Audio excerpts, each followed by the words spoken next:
Price B to God. கர்த்தருக்கு ஸ்தோத்திரம். 2026 புது வருஷத்தில் நம்ம அநேக வாக்குத்தத்தங்களை கேட்டிருப்போம். ஆனால் தேவன் நமக்கு வைத்திருக்கிற வாக்குத்தத்தம் என்ன தெரியுமா?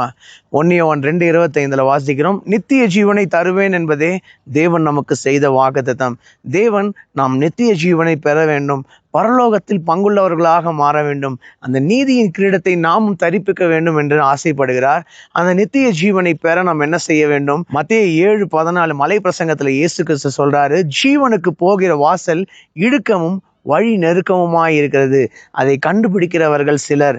அழைக்கப்பட்டவர்கள் அநேகராய் இருந்தாலும் தெரிந்து கொள்ளப்பட்டவர்கள் சிலர். அந்த ஜீவனை கண்டுபிடிக்கிறவர்கள் சிலர் தான் என்று வேதத்தில் நாம் வாசிக்கிறோம்ல.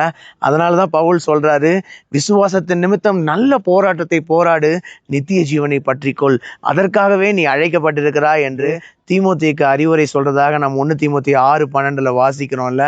நாமும் அந்த நித்திய ஜீவனை பற்றி கொள்ள வேண்டும். அந்த நித்திய ஜீவனை கண்டுபிடிக்க வேண்டும் என்றால் முதலாவது நாம் தேவனை தேட வேண்டும்.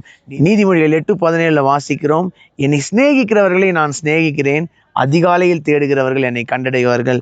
நாமும் தினமும் அதிகாலையில் எழுந்து தேவனை தேடுவோம், வேதத்தை வாசிப்போம், ஜெபிப்போம், தேவனோடு ஒரு குவாலிட்டி டைம் ஸ்பெண்ட் பண்ணுவோம்.